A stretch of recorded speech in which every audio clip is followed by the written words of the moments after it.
रक्षाबंधन के दिन आ जाता है। एक भाई अपने बहन के इंतजार में नहा धोकर बैठ जाता है और भाई विकलांग होता है। लेकिन बहन के इंतजार देखते देखते जब दोपहर हो जाती है तो भाई अपना बैसाखी लेकर कभी छत पर जाता है तो कभी चौराहे तक जाकर बहन की राह निहारता है कि मेरी बहन कब आएगी और मुझे कब कलाई में राखी बांधेगी। लेकिन देखते देखते बहन जब नहीं आती है, उधर बहन भी परेशान रहती है। कई आदमी के पास उधार के लिए जाती है, किसी ने पैसा नहीं देता है तो बहन घर आकर फूट फूट कर रोती है। दोस्तों, एक भाई और बहन की प्यार की अनोखी कहानी है और कहानी को सुनने से पहले एक रिक्वेस्ट है कि वीडियो को लाइक जरूर करें। चैनल पर नए हैं तो चैनल को सब्सक्राइब अवश्य करें। दोस्तों, पटना की रहने वाली एक सरिता नाम की लड़की होती है। वो बहुत ही गरीब परिवार से होती है और एक गरीब परिवार में उनकी शादी हो जाती है।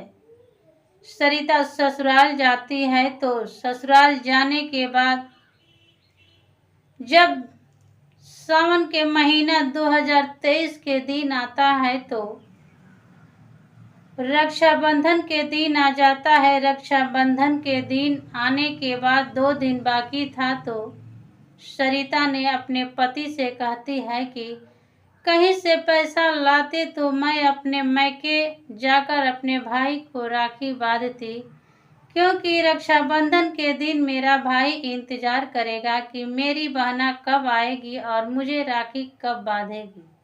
तभी सरिता के पति उमेश कहता है कि देखती हो 10 या 15 दिन से काम नहीं चल रहा है, पैसा मैं कहाँ से लाऊं, बाकी उधार लेकर आप लोगों को मैं भोजन कराता हूँ। देखो कहीं से किसी ने 500 रुपये अगर उधार दे दे तो उस पैसे से तुम अपने भाई को राखी बांध देना। दोस्तों, गोपाल और सरिता एक भाई और एक बहन थे।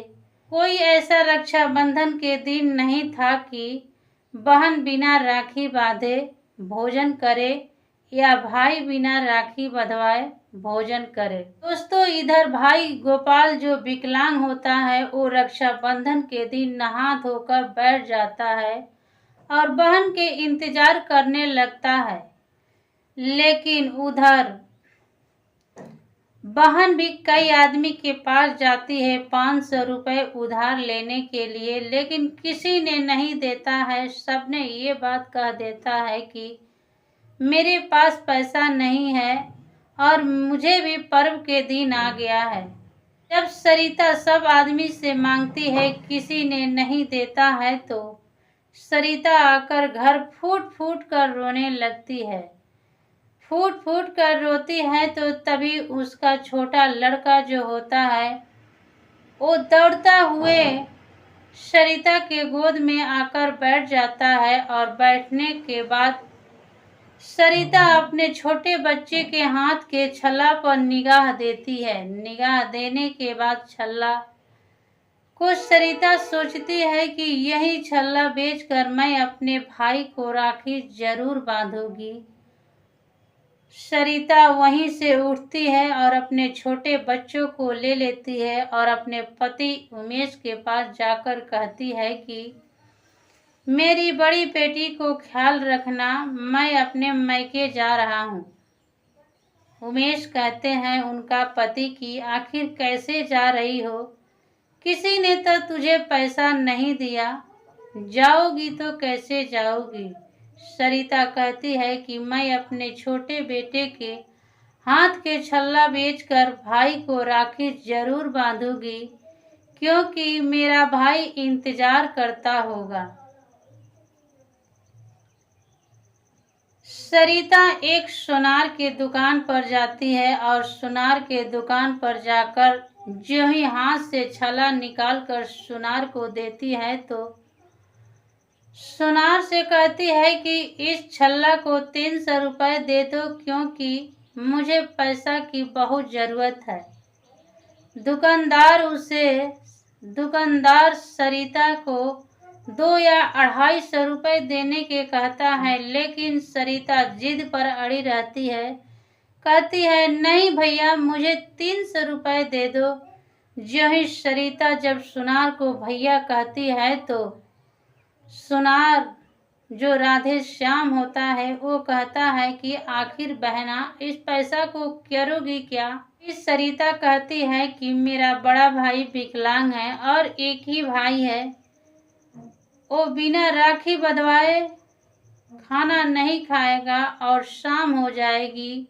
तभी सोनार जो होता है उसी के बगल में राखी के दुकान होता है तो कहता है कि जाओ बहन, वहां से 2 राखी लाओ। सरिता वहां से राखी के दुकान पर जाती है और 2 राखी लाती है। तभी सोनार भाई राधे श्याम जो होता है वो अपना हाथ बढ़ा देता है और कहता है कि बहन, मेरे हाथ में भी राखी बांध दो।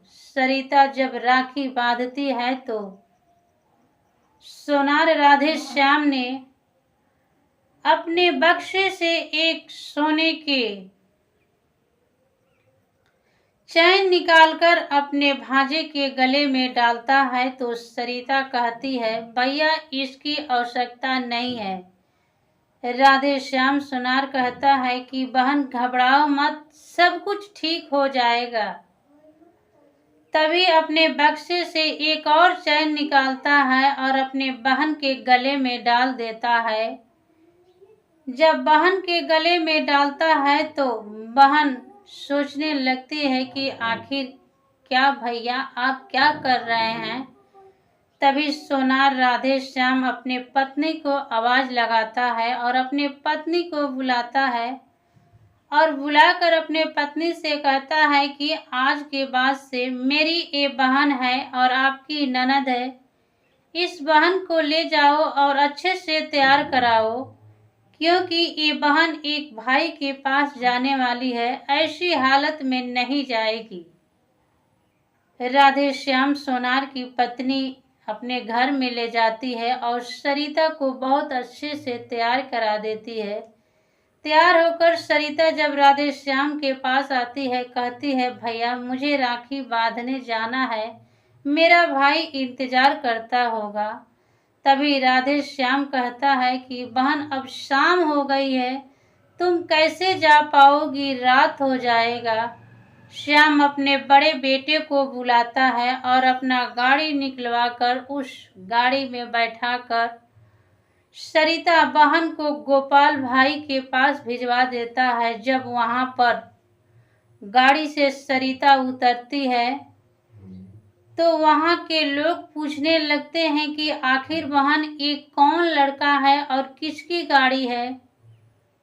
सरिता अपनी सारी कहानी अपने मैके के लोग को बता देती है। बताने के बाद वहां के लोग एक साथ बैठकर पानी पिलाते हैं। पानी पिलाने के बाद नाश्ता कराते हैं। तभी सरिता अपने गोपाल भाई के हाथों में राखी बांध देती है और राधे श्याम के बड़े बेटे से कहती है कि बाबू आज मैं यहीं पर रहूंगी, मैं कल ससुराल जाऊंगी, आज तुम घर चले जाओ। अगले दिन वहां से सरिता अपने ससुराल आती है। ससुराल आने के बाद सरिता के पति जब उमेश अपने पत्नी को देखता है तो कहने लगता है कि इतना हीरे जवाहरात तुम कहाँ से पहनी हो। सरिता कहती है कि मेरा एक भाई राधे श्याम भाई है जो मुझे इतना सब कुछ किया है। जब राधे श्याम के बारे में उमेश सुनता है तो वो भी थोड़ा देर के लिए भावुक हो जाता है और सोचने लगता है कि आखिर दुनिया में हर लोग के लिए कोई ना कोई सहारा जरूर है। तभी उसी मौके पर राधे श्याम सोनार सरिता के घर पहुंच जाते हैं और बहन को परिस्थितियों को देखकर भावुक हो जाते हैं और बहन से उस दिन से कहते हैं, बहन आज से शपथ लो कि तुम्हारे हर दुख सुख में मैं सहाय हूँगा और मुझसे वैसा दूरी मत बनाना कि आज तुम्हारा भाई हूँ कल तुम्हारा भाई नहीं हूँ। सरिता इस बात पर रोने लगती है और कहने लगती है कि भैया आज से दुनिया में आप और मेरे गोपाल भाई दोनों मेरा भाई हैं। तभी अगले दिन राधे श्याम सोनार ने अपने पैसे से एक बाइक खरीदते हैं और सरिता के पति उमेश को दे देते हैं और कहते हैं कि जीजा जी इसी गाड़ी से आप आना जाना और ड्यूटी करना, क्योंकि आपको न हरास होगी न तबीयत खराब होगी। दोस्तों, एक भाई बहन की प्यार की अनोखी कहानी कैसी लगी? कहानी अच्छी लगी तो वीडियो को लाइक ज़रूर करें और चैनल को सब्सक्राइब अवश्य करें, क्योंकि उसी से मेरा हौसला बढ़ता है।